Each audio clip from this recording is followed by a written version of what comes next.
Salve, gente! Tudo bem com vocês? Na história de hoje, nós vamos contar o caso. Um tal Jacó, que era medroso todo e que por conta de um engano, caiu na loucura de perseguir um lobisomem. Correu atrás do bicho a noite todinha com um pedaço de pau na mão. Tá vendo aí como foi o moído? Faz assim, se inscreve, deixa um like e vamos pra história.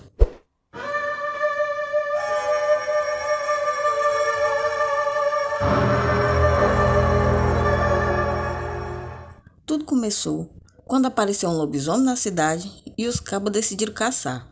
Os homens todos da cidade se reuniram para isso.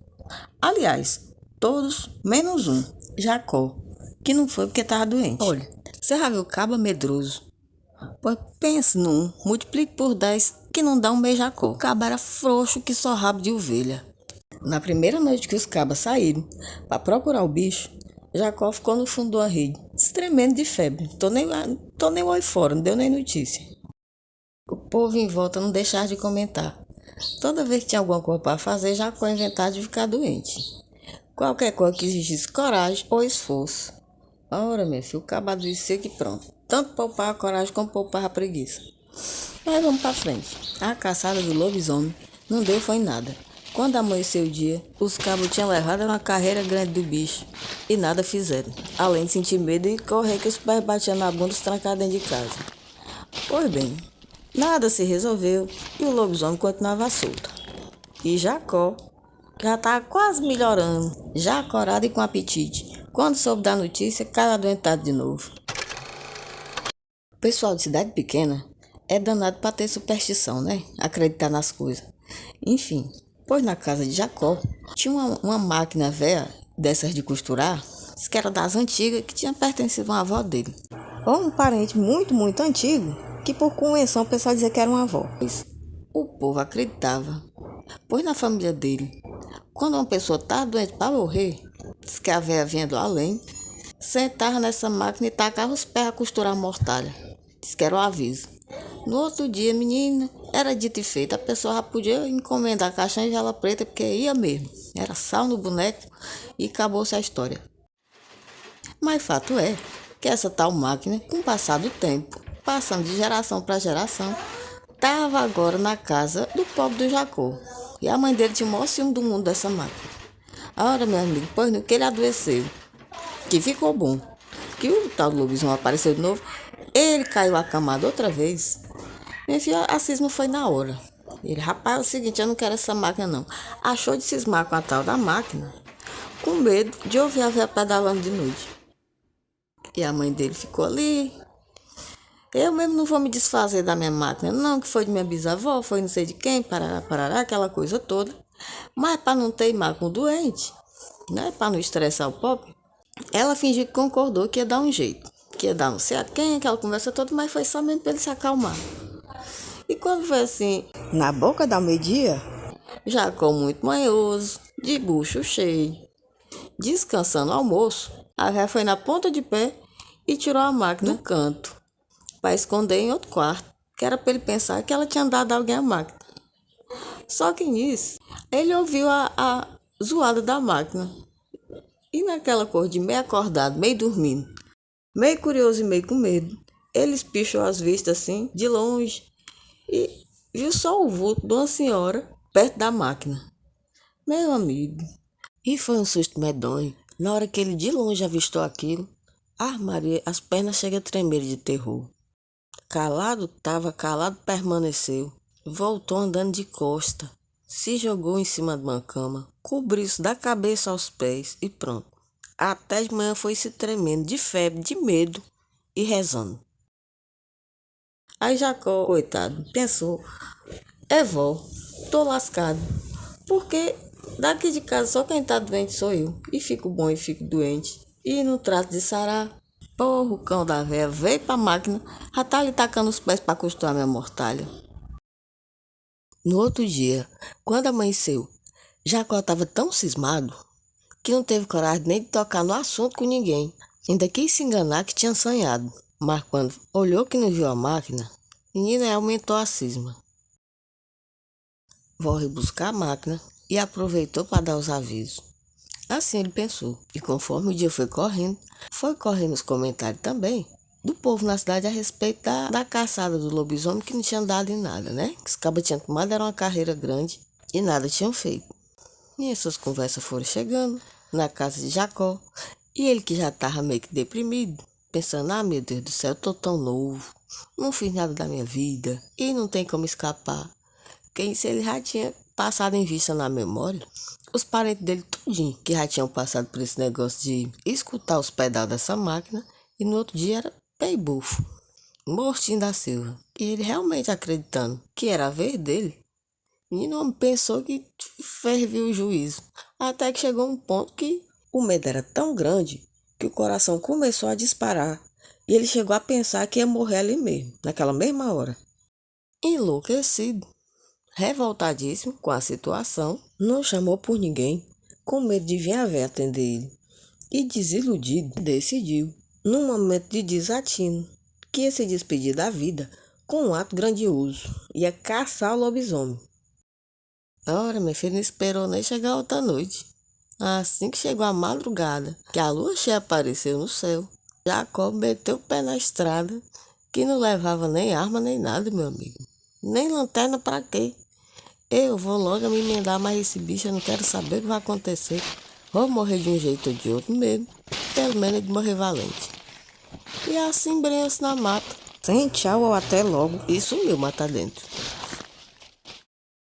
Olha, não tem aquelas histórias de, por não saber que era impossível, ele foi lá e conseguiu?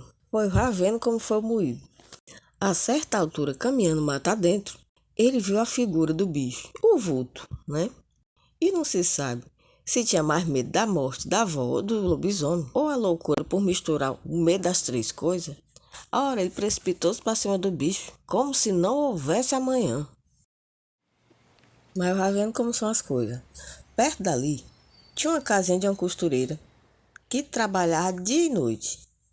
Assim sendo, à medida que Jacó avançava mata dentro e que a noite ia silenciando os barulhos e tudo, ele começou a escutar o pedal de uma máquina de costura, em plena escuridão. Isso, o desespero tomou de conta, e ele saiu os gritos mais feios do mundo, partindo para cima do lobisomem. E esta gritaria toda chamou a atenção da mulherzinha que estava costurando. Como a casa era bem pobrezinha, não tinha nem luz elétrica, a mulher acendeu uma tocha para ver quem é que estava gritando. E Jacó, coitado, na maior inocência do mundo, gritando bem do pé da janela da mulher, o lobisomem, que tinha se escondido nas sombras da noite, pois reapareceu com tudo, aproveitando que estava ele contra a parede, né, onde estava a janela da casa dessa mulher. O lobisomem tratou de enquadrar ele ali, de modo que ele não tinha nem para onde correr, nem como recuar por causa da parede, nem como avançar para fugir. Nessa hora, a mulher abriu a janela no rompante, com a tocha de fogo. Os gritos mais feios do mundo, estressadíssima com a zoada, e com a catinga de cachorro molhado, que ela começou a sentir dentro de casa, vindo do lobisomem. Deixa de zoada, baitinga. A gritar na baixa da égua, seu corno. O lobisomem, assustado com a chama da tocha, fugiu.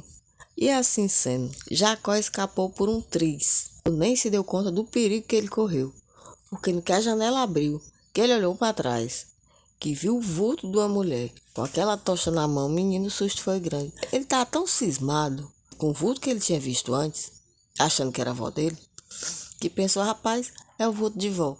E no meio de uma coivara, estará no inferno, coitada. E assim pensando, foi fazendo o sinal da cruz no rumo da mulher. E nesse movimento, pelas costas dele, o bicho começou a se aproximar de novo. E a mulherzinha, coitada, sem entender quem era aqueles estranhos, que assombrada com aquilo, com o lobo e com aquele louco benzendo ela, foi jogar a tocha contra Jacó. Jogou a tocha no susto e fechou a janela de novo. Jacó, que de besta não tinha nada, abaixou-se depressa e a tocha passou direto, mas pegou mesmo em cheio na caixa dos peitos do lobo. Ora, no que a labareda começou a tomar de conta do bicho, ele saiu numa carreira desenfreada, enquanto Jacó não teve nem tempo de entender o que é que tinha acontecido. E vendo-se sozinho na escuridão, a tocha no chão, ele aproveitou e apanhou, e saiu campeão no lobo. Pois nessa batida, Ele seguiu o lobisomem noite afora, por um caminho que dá até a encruzilhada. Rapaz, mas foi a noite todinha caminhando, e quando ele achou que já não encontrava mais nada, pois viu de longe, avistou no meio da encruzilhada, só aquele bicho já bolando no chão. Por volta das 6 horas da matina, viu o bicho emborcado no chão se contorcendo. Provavelmente porque o dia estava amanhecendo e ele estava readquirindo a forma humana. Ora, mas antes que ele virasse gente de novo, Jacó correu-lhe em cima, amarrou-lhe na corda que ele tinha prendendo as calças, que é o velho cinto de pobre, né, improvisado. E nessa luta toda, as badaladas do sino da igrejinha começaram a tocar, anunciando que o dia chegava. Em pouco tempo, o povo que ia passando para a missa viu Jacó com o lobisomem nas costas, no rumo da igreja. Disse que ia rezar pela alma da avó, pela cura do bicho e por uma boa morte. E quem tomava o sujeito na conta de medroso e preguiçoso, vendo uma cena daquela, nas primeiras horas da manhã, meu amigo, a impressão mudou para sempre. Ou seja, o caba tinha tudo perfeito, tinha a receita completa para virar o herói da cidade. Mas veja que falta não me faz uma corda para amarrar as calças. Pode quando tá faltando bem perto para chegar na igreja, as calças do homem caíram, ele no meio do povaréu todo, plantou o lobo no chão e subiu as calças.